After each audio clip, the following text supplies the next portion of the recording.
Horror Coast to Coast is a movie review podcast featuring strong language, horror film spoilers, and discussions of violence, gore, and disturbing subject matter. Listener discretion is advised.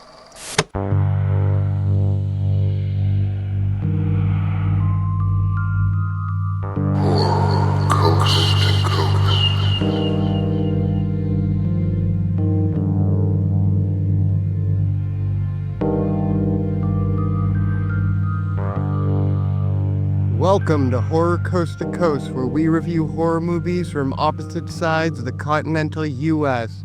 From a crashed UFO in Massachusetts, I'm Brian. Salvaging scraps to reconfigure my alien ship in California because I've just about had it with these humans. I'm Michelle. And broadcasting from an abandoned mall where warring factions of Fallout survivors are fighting for control of the Build-A-Bear factory, this is Charles. And this week we're reviewing The Thing, 1982 by John Carpenter. In remote Antarctica, a group of American research scientists are disturbed at their base by a helicopter shooting at a sled dog. When they take in the dog, it brutally attacks both human beings and canines in the camp, and they discover that the beast can assume the shape of its victims.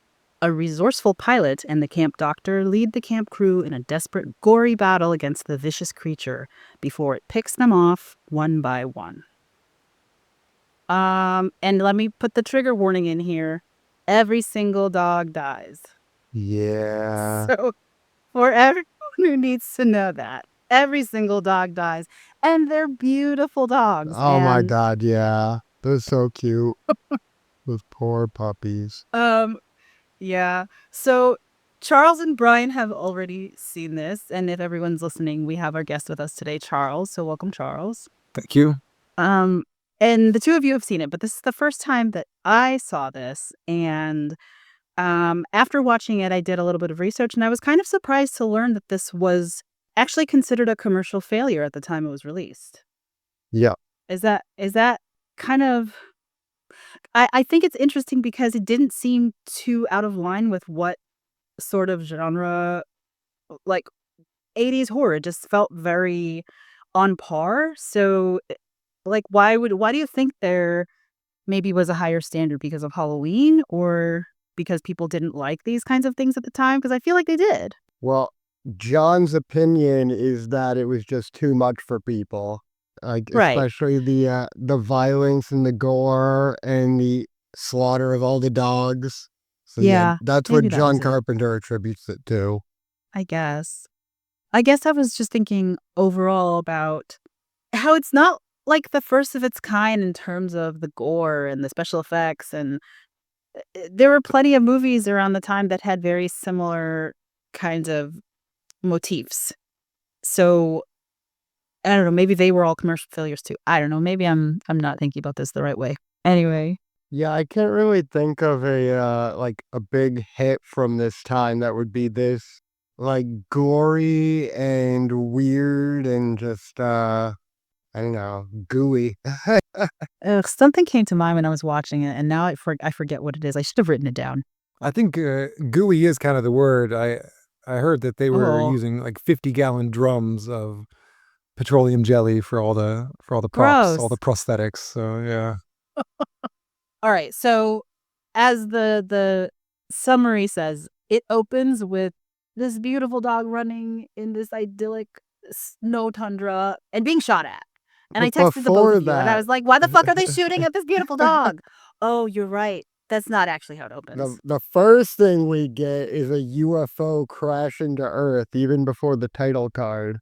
Yeah, that's true. And it's really interesting to me that this weird, like, abstract, shape-shifting creature flies the most stereotypical spaceship you could possibly give it.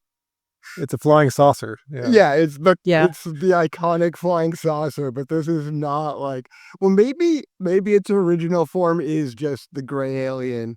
Because we Maybe. don't know what its real form is. Apparently, it's something that can operate a mechanical spacecraft, so it must have like some kind of thumb-like appendage, right? Yeah. And so, like I said, I was looking into it after I watched it, and there have been many variations of this movie, which is originally based on a novella from like 1938. And in the book, apparently the thing is described and it's given its own form separate from what it becomes when it assimilates and when it absorbs other creatures. So I guess it's an interesting stylistic choice that John Carpenter made to just never give it its own form. Yeah, I've seen the thing from another world from the 50s, and in that one it's just like a Frankenstein like plant monster alien. It's nothing like the one in this movie, and apparently this is a much more faithful adaptation. Okay. Do you know if the novella is also set in Antarctica? Yes. From what I could tell, it's exactly the same plot. It uses the same names for nearly every character with a couple of characters that changed, and it's essentially the same ending, but somewhat less cynical. Yeah, and I think the 50s movie was in Alaska, and Okay. I think a lot of the names were different. So John Carpenter really went back the story and made it a lot closer. Right. After the UFO crashes, we're shooting at the dog from a helicopter. Two Norwegian guys, and they're shooting at a dog. In manic pursuit. Yeah. Yeah. And it really looks like they're gonna hit it. And for some reason, they don't. And they take multiple shots at it. And this dog is just like juking left and right, running in the snow. Pretty impressive, actually. I mean, having played a lot of video games, shooting dogs is fucking hard. Those things are fast. Okay. All right. Well, I guess I didn't give them enough credit then because And I was also, like, how are you not you're on a moving helicopter. That seems like it's a hard thing to do. All right. By the same token, they do hunt, like people hunt wolves from helicopters, don't they? This is a thing. Really? I didn't know that. Yeah. Okay. Actually, Norwegians do. Yeah. Yeah. These guys are probably scientists and not hunters, so you can cut them True. some slack. That's an excellent point. True. So they land at a station full of Americans, and the dog like runs up to them, and they're shouting at them in Norwegian, and they're shooting at the dog, and they get one of them in the leg. And then another guy, he's trying to throw a grenade at them, but I don't even know how he manages like, to fumble. slips It out of his goes hand. behind him, and then he goes to dig it out of the snow, and he blows up both himself and the helicopter. Oh no, he doesn't blow up himself. No, don't they shoot him? There No, are two there's of two of them. The first guy, the Oh, right, grenade right, guy right. blows himself up, but this other guy, after he shot one of them, he's running after the dog, and we get our leader Gary. He smashes the window into like the room he's The in, window and shoots pane. him right in the head with a pistol. Yeah. And that guy's a crack shot. He takes one shot and hits him square in Oh the my eye. god, yeah. Yeah, he's pretty badass. Okay. So then they're like, the fuck is going on? And he's like, oh, it says Nord on their helicopter. They're Norwegian. When they decide, okay, let's figure out what the heck is happening. Yeah. So we get our hero is R.J. McCready, played by Kurt Russell. We're introduced to him. He's playing a chess game on a computer, and he loses, and he gets pissed off and like pours whiskey down the case of the computer. He's a great character. He's also just drinking throughout the I whole was movie. gonna say, he is just drinking whiskey like through the whole movie. In fact, one of the critiques I read of the movie is that it's nothing more than an ad for J&B Scotch. I think to be fair, it's slightly more than that, but True. among other things, maybe it is a little bit of an ad for J&B Scotch. Yes. So anyway, him and the Dr. Copper go and explore the base of the Norwegians. And they find like a bloody axe in the wall, and they find someone who's slit their wrists, and like the blood coming out of their wrists is frozen somehow. And then McCready finds like a giant hole with a crazy body in it. And they decide to bring it back. Yeah, as you do.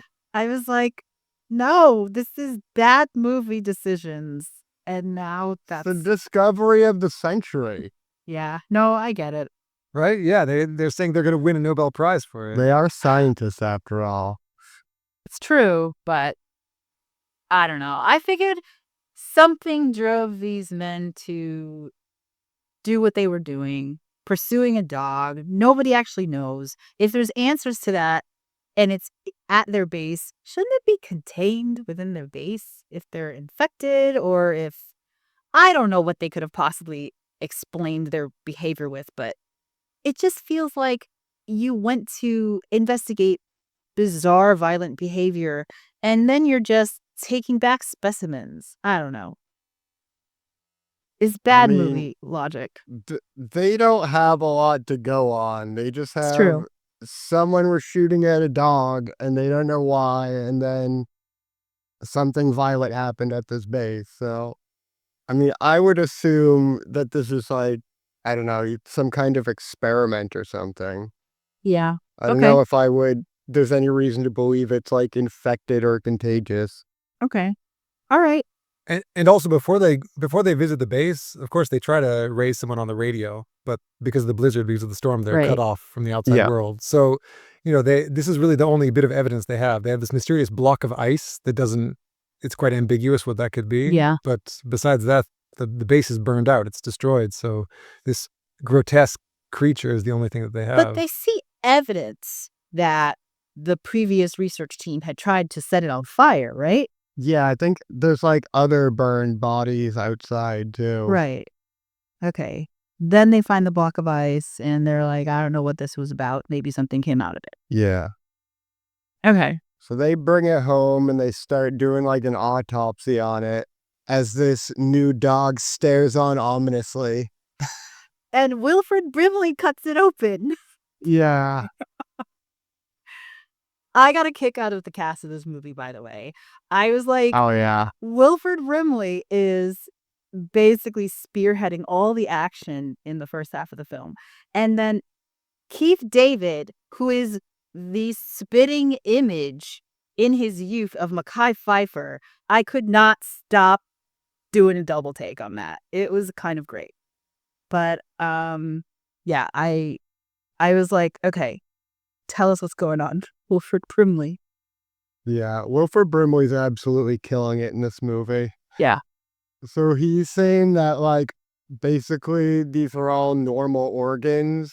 And then he's like, yeah, everything looks normal. And then we get a look at its face, and it's like these two faces that are like, look like they're being pulled apart, like they're made of taffy or something. It's It so was gross. so gross.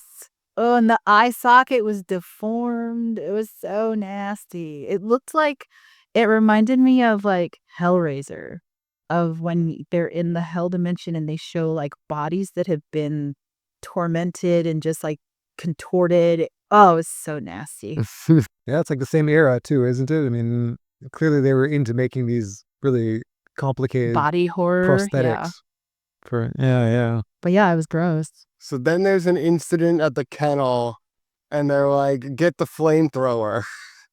And there's multiple flamethrowers. I just want to know, why is this like research facility have so many flamethrowers on hand? I don't know. I thought that would be normal. That's- No? I mean, what's the original use of a flamethrower? Is this like a military weapon? Or Yeah. is there a So I didn't know. I originally thought that I thought nothing of it because in my brain, what would you even use a flamethrower for? But then I was like, oh, okay, surrounded by ice and you need to get at things buried beneath the ice, flamethrower. So this felt like the proper use of a flamethrower for once. See, I think if you melt things, like a torch would be what you're looking for. Flamethrowers are pretty much explicitly for setting people and also aliens on fire. So it's handy they have them. It's handy, yeah. Yeah, it was very convenient for the film. Yeah. But That's yeah, funny. so this dog, like, its face splits open and it starts shooting tentacles all over the place. And oh my God, this scene is so gross. So gross. And it's like spraying them with like foam too. Having not seen this movie, I still don't know the answer to this question. What exactly is this creature doing? What happens to the original organism? What happens to the dog? Is it eaten? Is it absorbed? Is it absorbed and then this thing just replaces it? What's the point in using all of your energy to copy something exactly? What happened to the original thing? I don't know. I think I had like biology questions, I guess. Well, we see on their like computer program, the cells like eat the regular cell and then become a perfect imitation of them. So it's replacing all the creatures cell by cell to create a perfect imitation, but one that can mutate at will.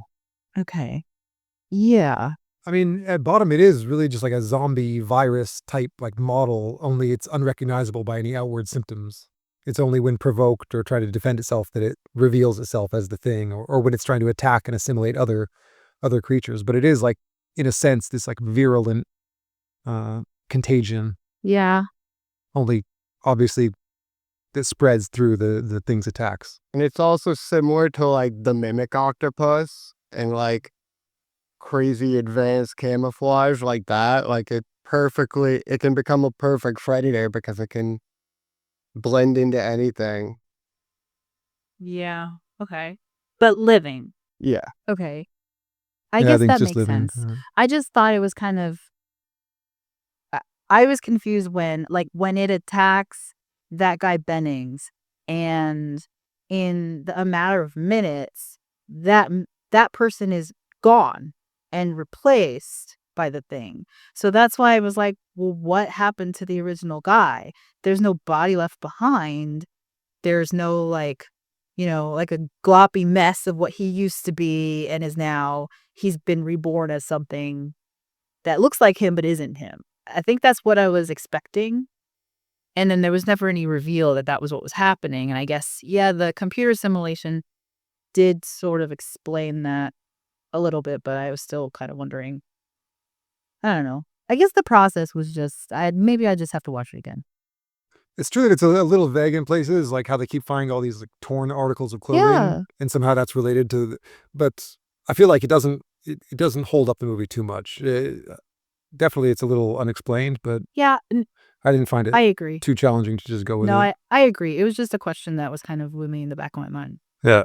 Okay, so anyway, where are we now? All right. So after the flamethrower the dog thing, they do an autopsy and we get some more information about basically how this thing works. And then they find a UFO buried in ice that's 100,000 years old. So that kind of indicates when that opening scene was like over 100,000 years ago.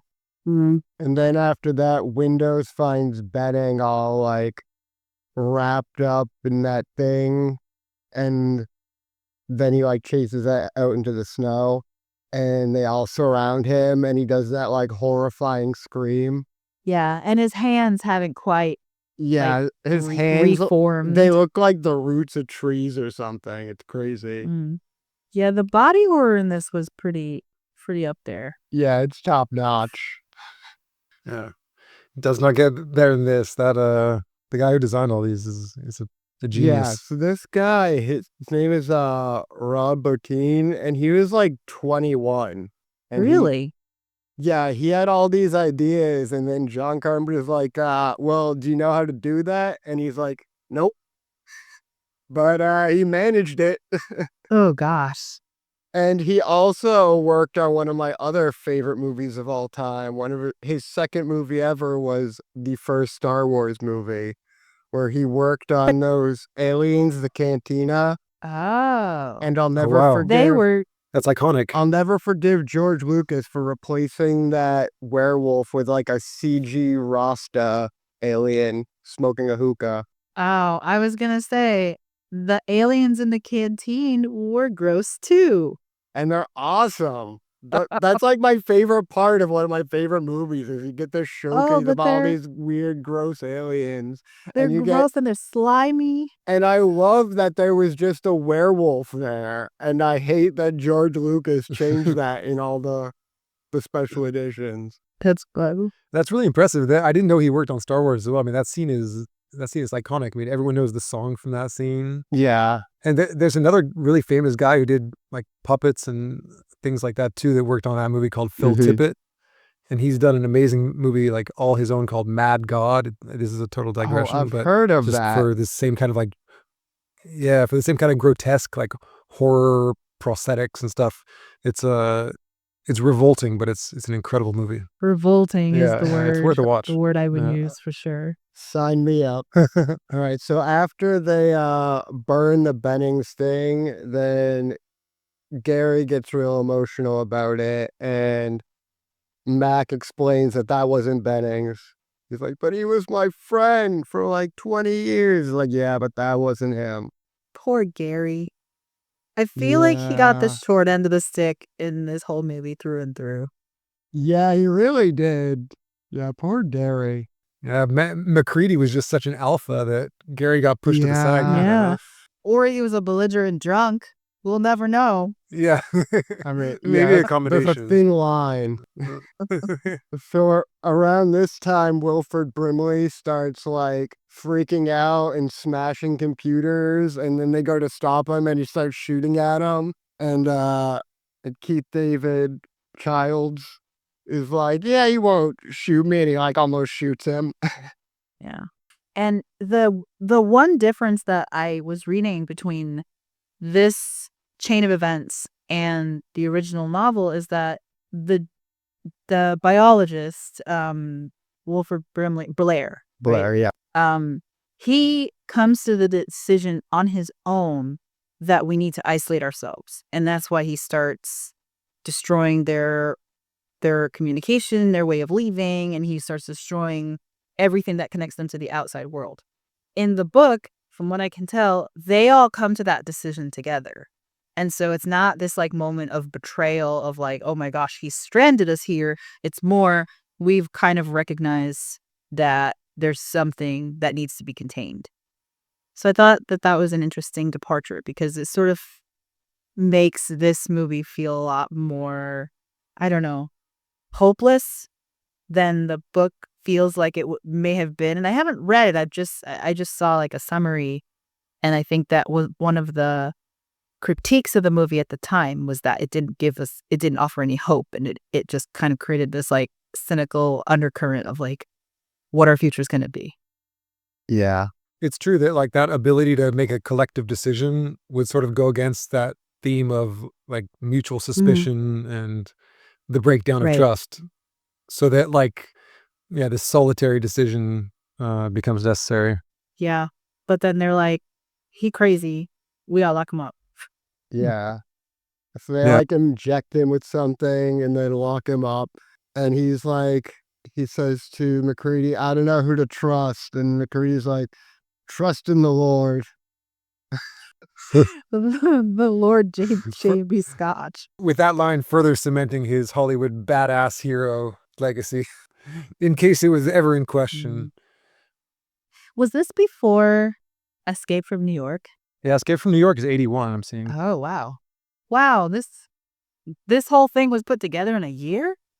Or maybe overlapping production. And then Blair tells him to watch Clark, who is the dog handler. And Clark, we had seen earlier the scene where the dog walks down the corridor and just like looks in the room, and Clark's sitting there. You can only see his shadow, and the dog walks in, and the screen just like darkens. So you never actually know what happens. But then at some point, I don't know.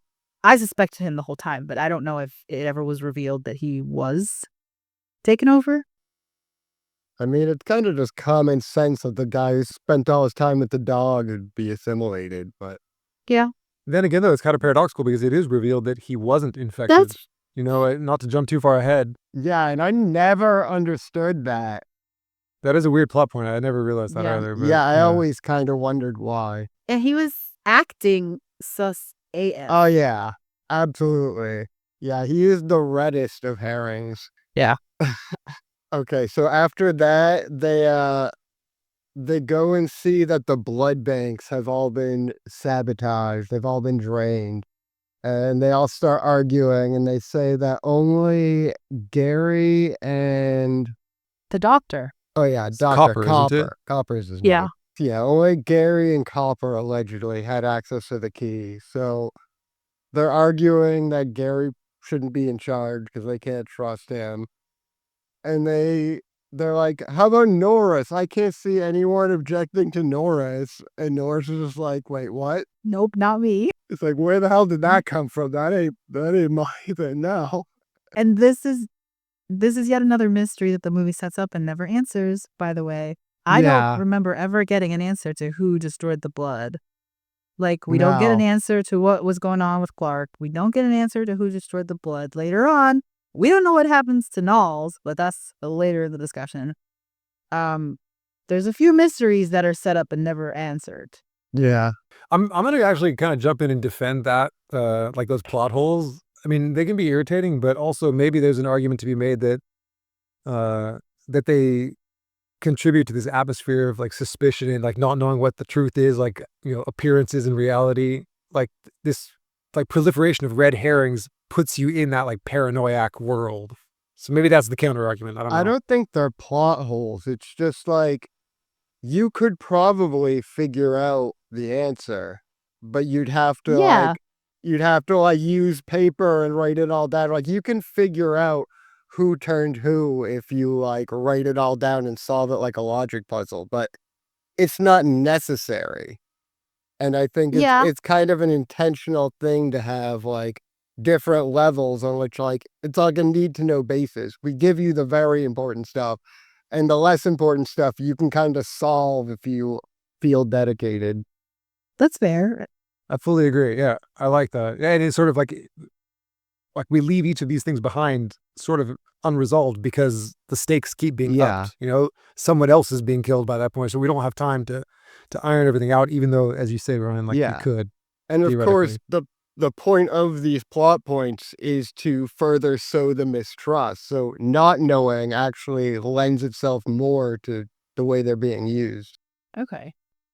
I mean, I buy that. You want the viewer to be pointing fingers as much as the guys in the movie are. I like that. Yeah. All right, so he resigns his power and they basically elect Mac because he's the most badass.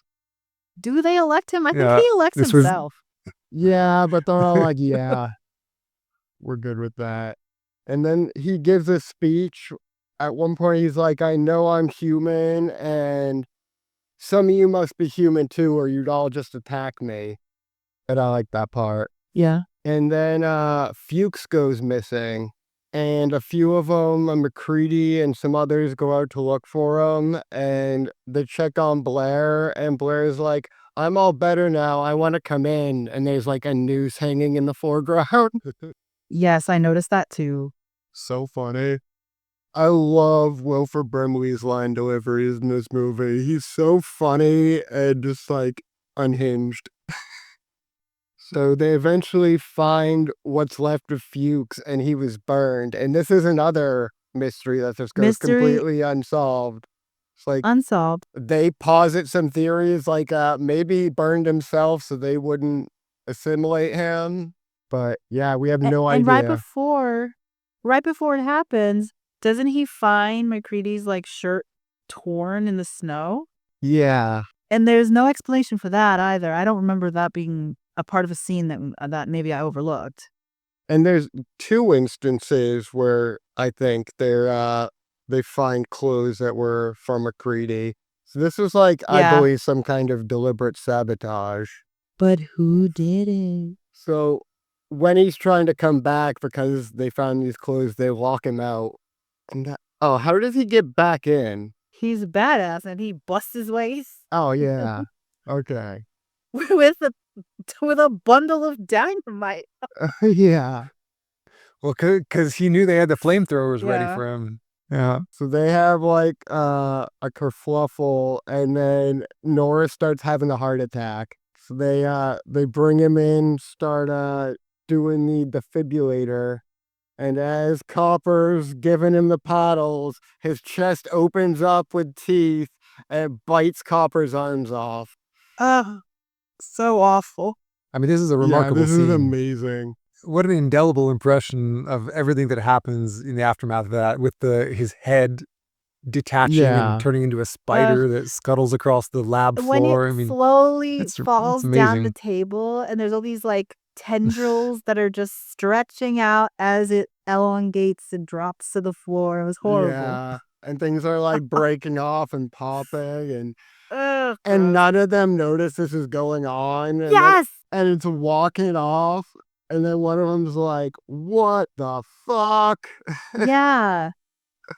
It was very like Alien, Yeah. where the thing, the like face hugger pops out and then it's just like hiding in the room and no one realizes where it is.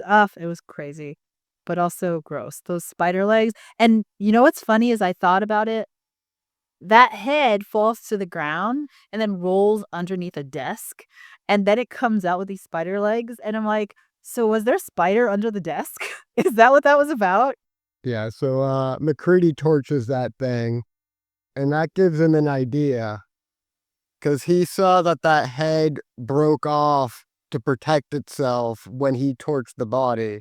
So he posits that if blood was attacked with heat in a similar fashion, it would do the same thing. So he gets everyone, they get in a room, he ties down the most suspicious people, and they all start slitting their thumbs with scalpels into little petri dishes. Clark is not okay with this, so he tries to attack McCurdy with a scalpel, and McCurdy shoots him in the head. Yeah. But they still sample his blood. Yes.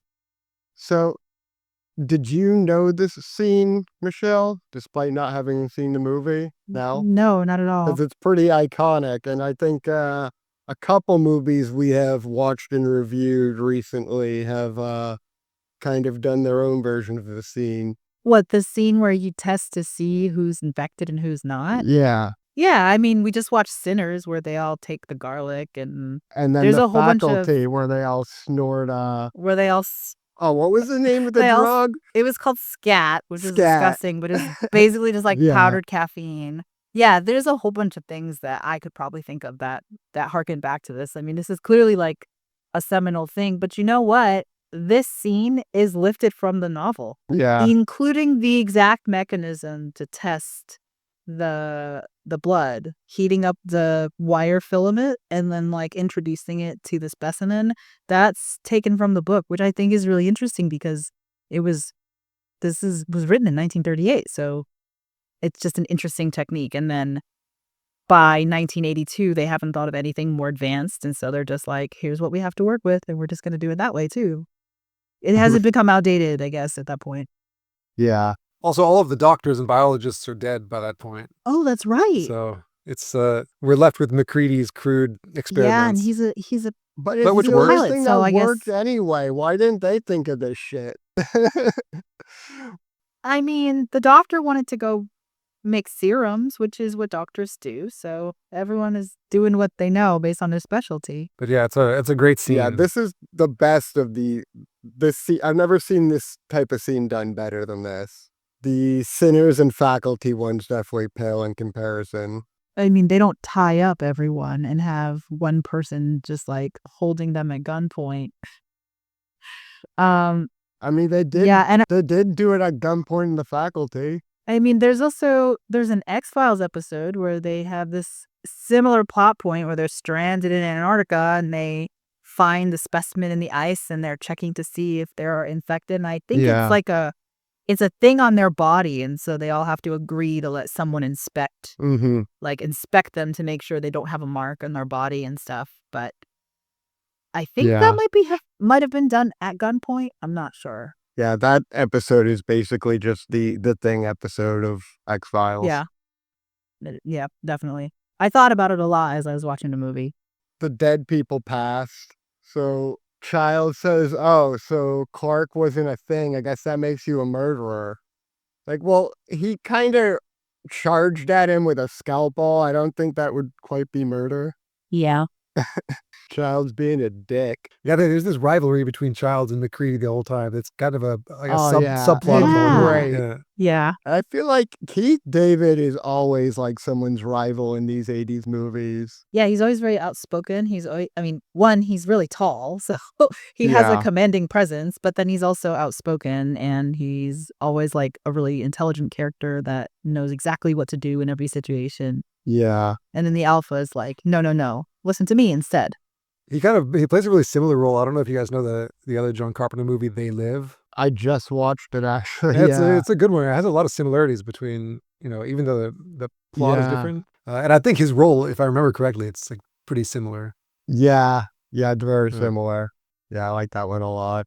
All right, so they test Palmer's blood, and just what everyone was thinking, this test is pure bullshit. McCready is proven 100% right because this blood just becomes an alien, and he just throws it, and then Palmer's like face starts melting. Oh. He's like vibrating in the chair and his face is melting. And oh my God, this is like the grossest face in the whole movie. And it's happening while they're tied up next to him. Yeah.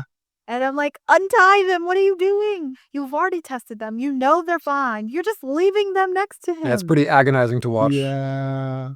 But they're not even the ones who get killed because it goes after Windows, who is already untied and gets far enough into the process that Windows is done. So they got to torch him Yeah. and they torch Palmer. Palmer's on Yeah. fire and he like runs out into the snow, and then McCready gets him with a grenade. Some really Yeah. heavy artillery. Yeah, because he originally tries to torch him. Yeah, he originally tries to torch him, but his flamethrow's like out of fuel or something. And he's like, Windows, you have another one. Go at him. And he freezes. Yeah. Yeah, I don't know. And Windows wasn't infected either. I think that was another red herring for me, just because every time anyone mentioned his name or said anything to him, he flew off the handle. Yeah, So I was he like, there was has to be super something going on with sketchy. this guy. Yeah, there has to be something going on with this guy. And then in the end, he was just overwhelmed and afraid and ultimately froze in the face of what was making him afraid. All right, so who's alive now? We've got McCready, Childs, Gary. Gary, and Knowles. Yeah, And I think Blair. that's it. And Blair, Oh, who's yeah. still stuck in He's the in the cabin. outbuilding, yeah. So they're gonna go look for Blair, and they see that the door is open, and they're like, "What the fuck? You couldn't have gotten it open from the inside." And then they go exploring more, and they find he's been building a UFO out of pieces of the helicopter, apparently.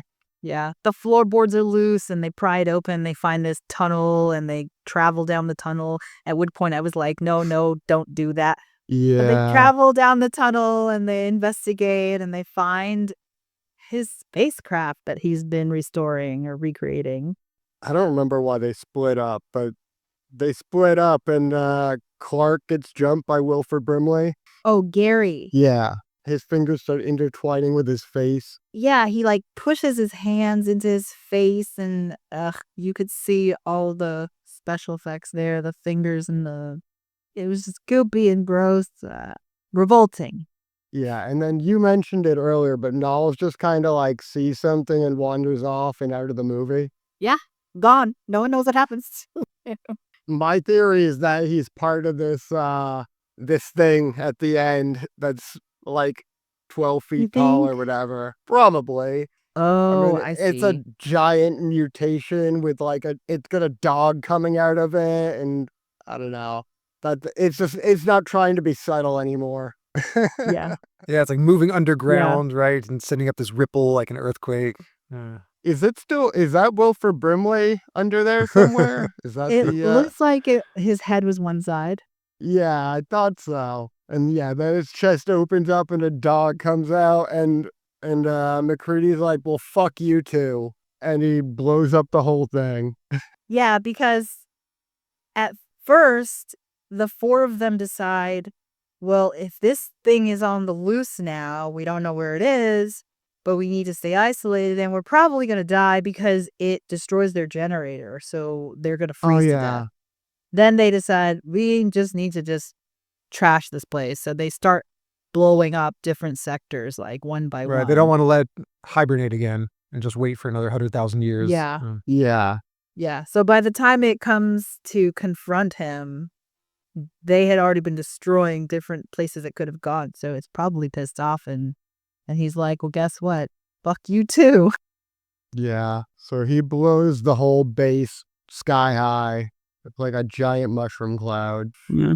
And then he just like stumbles into some like little area and collapses. And then Childs comes out of nowhere. He's like, "Where the fuck were you?" And he claims he thought he saw Blair and chased after him and got lost in the storm. And McCready hands him a bottle and he takes a swig and then he smiles and that's it. Yeah. So the first thing I noticed, even with Nall's disappearing, that mystery that didn't get solved, I'm okay with it because it basically means if you accept the fact that maybe Charles is not one of them, maybe the two of them are at a stalemate just because of their pre-existing rivalry. Technically, no black characters die, which is kind of a coup for this genre of movie during this time. Yeah, that's a good point. Or at least not on screen. So do you guys think Childs is a thing? I think it's kind of beside the point. I mean, I really like that note of ambiguity it ends on. And that that unresolved tension and like mutual suspicion. So I'm not going to commit. Yeah. I can't answer it. What do you guys think? Alright. Do you have an opinion on it? Well, I think the suspicion doesn't exist if he is one. Because where's the tension? If it's just, I am one and you just don't know, then the only one who's left in the dark is McCready. So it's kind of necessary for them both to be human in order for that suspicion to be meaningful. At least that's what I would think. I see what you're saying. Yeah. See, I go back to the scene where McCready was like, I know I'm human and I know some of you must be or you'd all just attack me. So at this point, McCready's like beaten, like can probably barely stand. And if Child's the thing and walking up on him, just assimilate him. Why even go about the charade? So that's why I think they're both human. Right. And so it's then further unresolved if they survive, even if they are both human, because their resources have been depleted. That to me seems unlikely. Like they're probably dead. Yeah. But that is a pretty sensible interpretation. That why wouldn't the thing just attack him? I mean, maybe it does and we don't see it. Maybe it happens off screen because he's that hero that we don't need to see taken down. But it did go about this charade when it could just, not bother. Yeah. No, I get it. So do we know if there was like a hive mind kind of thing where if it was like more than one person had been infected, they all knew who each other was? I don't think there was ever a point where more than one person was infected, right? If so, it was only brief. I think there was, yeah. Oh, there was? There was? Well, let's see. So Palmer was a thing like the whole time, I'm pretty sure. Okay. Almost. I think he was one of the first infected. So that would mean he was a thing the same time as as Norris. Yeah, as Norris, as Bennings.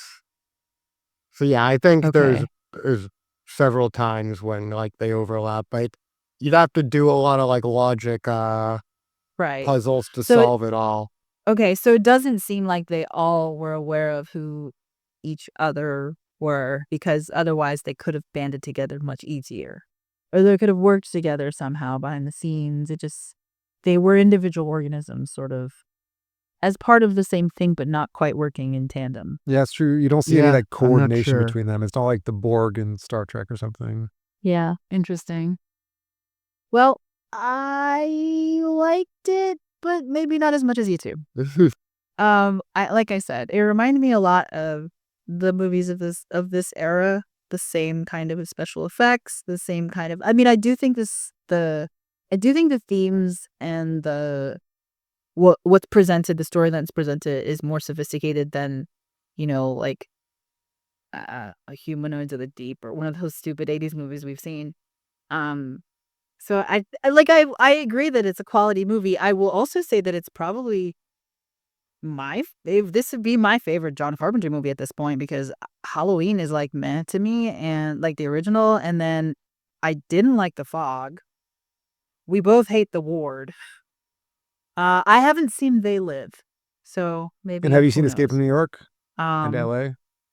I saw Escape from New York a very long time ago, so I really don't even know anything. I don't remember much about it. It actually, I think I conflate that movie with Soylent Green sometimes, which is really weird. But yeah, so I don't have all of John Carpenter's repertoire current in my mind to really, I guess, say that definitively, but in my mind, it's up there. So I'm happy that I've been persuaded to watch it. Do you have any other things you wanted to point out, Charles? Well, I mean, I'm glad that you liked it because I think there is an argument to be made that it is John Carpenter's masterpiece.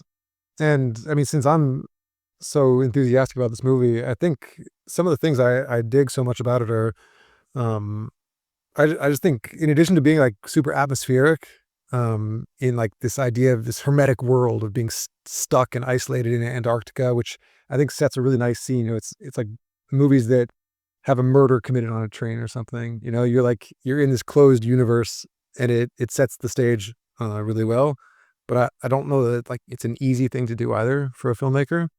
So I think it accomplishes that really well. Mm. I think like we've talked about, all the special effects and stuff are really, I have such a admiration for them, knowing that like some guy actually had to make that like in a studio and think like, okay, what is going to look like ectoplasm, or like what material things to use to build these things. Like it's not just an insubstantial image, like it's a physical thing. I think that artistry is really impressive. That being said, watching it again, I had kind of forgotten like how pulp it was and how tacky some elements were. So like I guess I was kind of surprised. I hadn't remembered that. I had thought of it as like this really tight, like modern action sci-fi horror movie, and then you just have McCready who's boozing the whole time and this very stereotypical action, like ultra masculine action hero, but I still think it's a brilliant movie. Still really really love it. Yeah. I always think it's interesting when a lot of times I will had not have seen a movie and Brian will have seen it already before. And so on a rewatch, it's my first time seeing it, but it's Brian's time rewatching it. And he'll always figure out the fine things that he didn't notice the first time he watched it, or the first few times he watched it even. So it's always an interesting thing to reflect on, like what things did I not notice before that I've been noticing now. And I always mean to do that, and I never do. I'm not very good at that. Going back and rewatching it, although we did do it with The Faculty, which was fun. And I really like you bringing up the atmosphere again, because I glanced over that when it comes to like setting this like emotional scene of suspicion and tension and all of those things, because I kind of think, okay, plot, what's happening, but you do have to go back and kind of really let it simmer and sit with it for a bit, because that is really well done. You're right, and all the mysteries that are not solved. Probably for me, it's uncomfortable because I'm like, if you just told me the answer, it wouldn't feel so tense. Yeah. What about you, Brian? Yeah, I also love the atmosphere, and I totally see that McCready is like totally the macho 80s action movie protagonist. And originally it wasn't really the plan. It was going to be like McCready was just another character and they couldn't find someone else to do it. And then he was like, obviously, since they just made Escape from New York, him and John Carpenter were like hanging out all the time. And they're like, oh, yeah, let's just have you do it. And so McCready took on the like classic Kurt Russell type character. And it is like a kind of a cheesier character than the rest of it, but it's also just like the best version of that character. And I also love his big goofy hat, and like he has like a hood and goggles and a big goofy hat, and he's like this macho action hero, but he's got the goofiest outfit on. I love that. Yeah.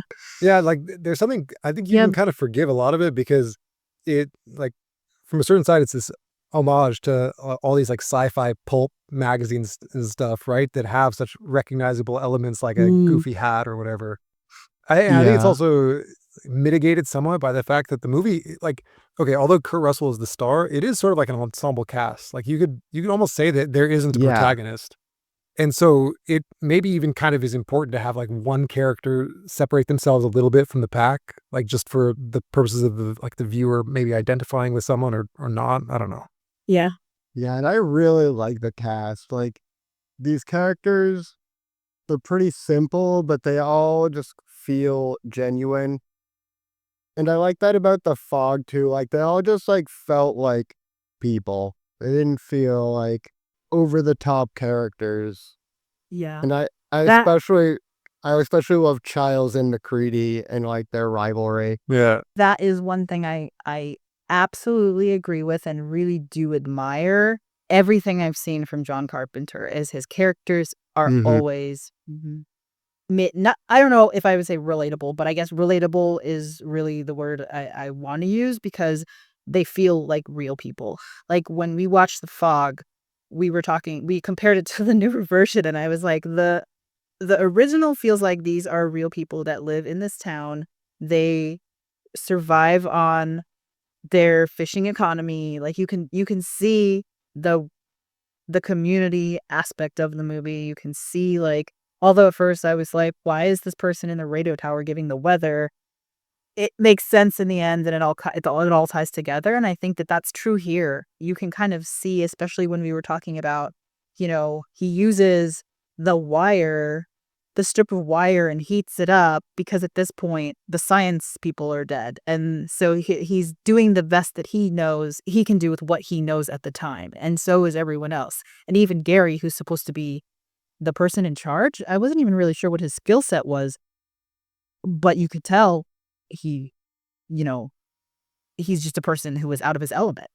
And it felt like, okay, I get it. Like he's not a very imposing character because that's what happens sometimes. You have a person in charge of like what's supposed to be a very low-key research station, and maybe they're not expecting to have to handle anything interesting or intense, and so why would they have a personality that was big or imposing, because they wouldn't need to. So I do agree with all the He character. sure handled that Norwegian though. Yes, it's true. He had his moment. Oh, I also want to just comment that the DVD here says Horror Meister John Carpenter. I thought that was hilarious. And then I Googled Horror Meister, and every search result refers to John Carpenter. Oh, So John Carpenter is the Horror That's his Meister. official He's the moniker. only one. is this a Yeah. is this a label he gave himself?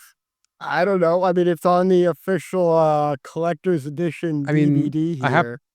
So I have to imagine the Germans gave it to him, right? Ah, yeah. Horror Yeah. Meister. Yeah, that makes sense. That's funny. Okay, do we have any last comments? I think I'm good. Yep. So am I. All right. Okay. If we're ready to rate, I'm kind of excited.